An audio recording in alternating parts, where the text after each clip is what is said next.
He was not a king by birth. He had no European education, no colonial sponsor, no inherited throne. He rose from poverty. He was, for a time, enslaved. And yet, by the final decades of the 19th century, the generals of France had suffered humiliating defeats at his hands, and the intelligence officers of the British Empire were filing classified reports about a man they could not ignore and could not afford to underestimate. A man who, in the private written words of officers who had themselves fought in the Napoleonic Wars, was considered more dangerous, more adaptive, and more difficult to defeat than Bonaparte himself. His name was Samori Touré, and the world was never told enough about him. By the middle of the 19th century, the European powers had convinced themselves that Africa was theirs to divide. Britain controlled coastal trade routes, had abolished the slave trade on paper, and was expanding its influence with calculated patience. France was more aggressive, moving inland through West Africa with military force, planting its flag wherever it could and calling resistance an inconvenience to be crushed. The continent, in the minds of London and Paris, was not a collection of sovereign civilizations. It was a resource, a territory, a prize. They were wrong, and one man spent nearly 2 decades proving it to them, at an enormous cost on both sides. Samori Touré was born around 1830 in what is now Guinea. The records of his early life are incomplete, because the people who would eventually imprison him were also the people who wrote the histories. But what the colonial records themselves cannot deny, because they document it in their own dispatches and military reports, is what he built, how he fought, and why, even at the height of imperial arrogance, they feared him. This is not mythology. This is documented history, and it is a story that belongs to the world. If your history classes left this man out, this documentary will not. Stay until the final chapter, because the part of his story that matters most is also the part that was buried deepest. Subscribe now, because this is the kind of history that changes how you see the world. Samori Touré was born into the Dioula people, a trading community in the Kankan region of present-day Guinea. His family were merchants, but his early life was defined not by commerce but by crisis. When his mother was captured and enslaved by a local ruler, the young Samori made a decision that would define everything that followed. He voluntarily entered servitude to the man who held her, serving as a soldier in his army in exchange for her freedom. He served for 7 years. Those 7 years were not wasted. He watched, he studied, he learned how armies were organized, how commanders made decisions, how fear was used as a weapon, and how loyalty was built or broken. When he was released, he did not return to trading. He began recruiting. Through the 1860s, Samori Touré built a military force that operated on principles most West African armies of the period had not adopted. He organized his men into permanent units, a standing army, rather than the seasonal or tribal levies that characterized most regional warfare. He understood that discipline was a multiplier. A smaller, disciplined force could defeat a larger, undisciplined one. He had seen it. Now he would prove it. By the 1870s, he had established control over significant territory in the upper Niger River region. He was not simply a warlord accumulating land. He was constructing a state. He created an administrative structure, a tax system, a currency of exchange, a judicial framework rooted in Islamic law, and the professional military class called the Sofa, soldiers who owed loyalty not to a tribe or clan, but to him and to the Wassoulou Empire he was building. By 1887, that empire was a reality. It stretched across what is now Guinea, Sierra Leone, Côte d'Ivoire, and Mali, a territory comparable in size to modern France. He had built it not through inherited power, but through military genius, political acumen, and the clarity of vision that most leaders of any era never achieve. Europe had not noticed him. That was about to change. The French had been pushing eastward through West Africa since the 1850s. By the early 1880s, they had encountered resistance from various rulers and kingdoms, most of which they overcame with superior firepower and organization. They expected the same outcome against Samori Touré. They were mistaken in a way that would embarrass the French military for years. The first major French military operation against him was launched in 1882 under Lieutenant Colonel Gustave Bornis Desbordes. The French advanced with rifles, artillery, and the full weight of a professional colonial army. Samori did not meet them in the open. He did not give them the pitched battle they were trained to win. Instead, he used the terrain. He used speed. He fell back when necessary, struck when the French were overextended, and refused to be drawn into engagements on the enemy's terms.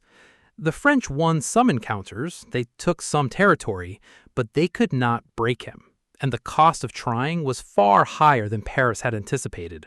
What French commanders were discovering and documenting in their reports was something that professional military establishments rarely admit until they're forced to. They were fighting a commander who understood strategy at the highest level. Samori Touré was not reactive, he was anticipatory. He knew what the French would do before they did it, because he had studied their patterns, their supply limitations, their institutional arrogance. In 1885, facing continued French pressure, Samori Touré did something that no commander in West Africa and very few commanders anywhere had ever done. He signed a strategic treaty with the French, ceding territory north of the Niger River, not because he was defeated, but because it bought him time. Time to reorganize, time to rearm, time to shift the geographic center of his power to ground that was harder for the French to reach. It was a political move of extraordinary sophistication, and it alarmed British intelligence significantly. British officers had been observing the situation in West Africa with growing attention. Britain's interests in the region, particularly in Sierra Leone and the Gold Coast, meant that Samori Touré's expanding empire was geographically relevant to them. But what concerned them more than his territory was his capability. Officers with direct experience of the Napoleonic campaigns or who had studied them closely were now reading field reports from French commanders in West Africa and drawing uncomfortable conclusions. In private correspondence and military assessments from the mid-1880s, British officers described Samori Touré in terms they reserved for very few opponents. He was adaptive, he was intelligent, he was not predictable.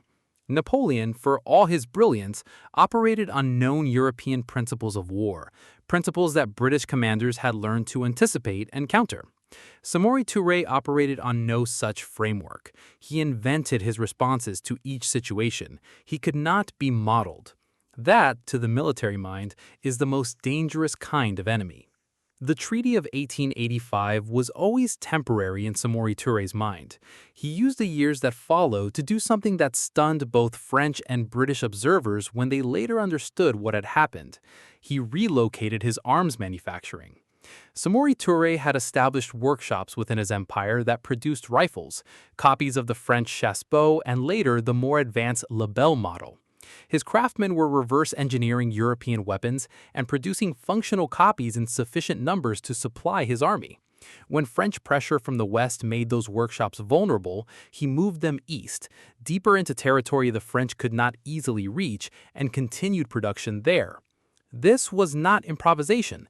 This was industrial military planning, conducted by a man who had never attended a military academy, who had no access to European technical literature, and who was simultaneously governing an empire, managing diplomacy with multiple colonial powers, and fighting a war. Between 1885 and 1991, he fought the French repeatedly, and repeatedly avoided the total defeat they sought. When the French captured a town, he gave ground. When they overextended their supply lines, he counterattacked. When they tried to encircle him, he moved. His army, and crucially, the civilian population of his empire, moved with him, not as refugees, but as a functioning society in motion. Women, children, livestock, craftsmen, administrators, all relocated in coordinated movements that maintained the structure of a state, even while it was under assault. Military historians have since compared this to some of the most sophisticated strategic retreats in recorded warfare. It was accomplished without railways, without telegraph communication, without maps produced by professional cartographers, and under constant pressure from a well-equipped modern army. In 1891, France launched its most serious campaign against him yet. Colonel Louis Archinard led a force equipped with artillery and significant troop numbers directly into the heart of Samori's territory. They captured his capital, Bisandugu. It was a significant blow, but it was not the end. Samori Touré had anticipated the fall of the capital. He had already begun moving his power base eastward into what is now Côte d'Ivoire. Over the next several years, from a new operational center in the east, he continued to fight. He reorganized his army. He rearmed. He engaged the French in a series of encounters that inflicted real casualties and a real embarrassment on French commanders who kept reporting to Paris that the situation was nearly resolved and who kept being wrong. He also conducted diplomacy with the British in Sierra Leone, attempting to negotiate a protectorate relationship that would give him some shield against French aggression. The British were interested enough to engage him in discussion, but not committed enough to honor any meaningful agreement. They feared antagonizing France more than they respected his sovereignty. He understood, eventually, that he was alone. He kept fighting anyway. By 1898, Samori Touré had been fighting European colonial forces for nearly 2 decades. His army was smaller, his territory had contracted, his weapons workshops could no longer produce at the rate needed to sustain a prolonged campaign, and critically, some of those closest to him had broken under the weight of endless war. On September 29, 1898, he was captured by French forces in the village of Guélémou, in what is now Côte d'Ivoire. The circumstances of his capture involved betrayal from within his own ranks, his location disclosed by someone who could no longer endure the fight. He was taken while attempting to regroup for what would have been another strategic withdrawal. He was not captured in a battle. He was not defeated in the field. He was found. There is a distinction, and the French military understood it perfectly well, which is why what happened next is significant. The French did not treat Samori Touré as an ordinary prisoner. They treated him as a head of state. He was exiled to Gabon, to Njolé, held under house arrest rather than imprisoned in a military facility. The officer who oversaw his capture filed reports describing him with a degree of professional respect that was unusual for colonial documentation of the period. France recognized, even in the moment of his defeat, that it had not simply crushed a rebellion. It had finally ended, through exhaustion and betrayal, a 2-decade war against one of the most capable military and political minds it had ever encountered. Samori Touré died in exile on June 2, 1900. He was approximately 70 years old. He had never formally surrendered. He had never renounced his authority. He had never accepted, in any document or public statement, the legitimacy of French rule over the land and people he had governed. He died as he had lived, undefeated in his own understanding of what defeat required. The colonial historiography of the late 19th and early 20th centuries treated Samori Touré as a footnote. French accounts focused on the ultimate outcome, his capture, and minimized the 17 years it had taken to achieve it and the costs at which it came. British records acknowledged his military capacity in internal documents, but never elevated him to the public consciousness in the way that European commanders of similar skill were celebrated. This was not an accident. To fully acknowledge what Samori Touré accomplished would have required acknowledging that an African ruler without European training or resources had built a state, sustained the military, and fought 2 of the world's most powerful empires to a near standstill for nearly 2 decades. That acknowledgement would have contradicted the foundational justification for colonialism itself, the claim that Africa required European governance because Africans could not govern themselves. He contradicted that claim with his life, so his life was minimized. But the people who came after him did not forget. Sékou Touré, who led Guinea to independence in 1958 and became its first president, was a direct descendant of Samori Touré and invoked his legacy explicitly as the foundation of Guinean national identity. African military strategists and independence leaders across the 20th century studied his campaigns, his use of strategic withdrawal, his decentralized logistics, his ability to sustain resistance against a technologically superior enemy. He was, in the language of military science, a practitioner of what the 20th century would call asymmetric warfare, operating with a sophistication that was not theorized in Western military academia until decades after his death. Napoleon Bonaparte reshaped the continent over roughly 15 years before exile ended his campaigns. He commanded the resources of France, one of the richest nations on earth. He had professional officers, established supply chains, and the loyalty of a nation-state behind him. Samori Touré built a nation from nothing, armed it from nothing, and held off two of the world's great powers for nearly 20 years, with no external support, no allied nation at his back, and no acknowledgement from the world watching. British officers who had studied Napoleon said, in their own words, that he was harder to defeat. The record of those 2 decades shows exactly why. Napoleon bent Europe. Samori Touré bent the very logic of empire on a continent they believed they already owned. And he did it outnumbered, outgunned, and almost entirely alone. That is not mythology. That is documented history. And now you know it. If this man's name was new to you today, that is not your failure. That is the system working exactly as it was designed. The suppression of his story was deliberate. Your discovery of it does not have to be. Share this video, because the first act of resistance is knowing the truth. Like this documentary if it opens something in you. Subscribe, because this is not the last name history buried that deserves to be spoken aloud. And tell us, in the comments, which African leader, warrior, or ruler should we cover next? His story survived, because truth, it turns out, is harder to conquer than any empire.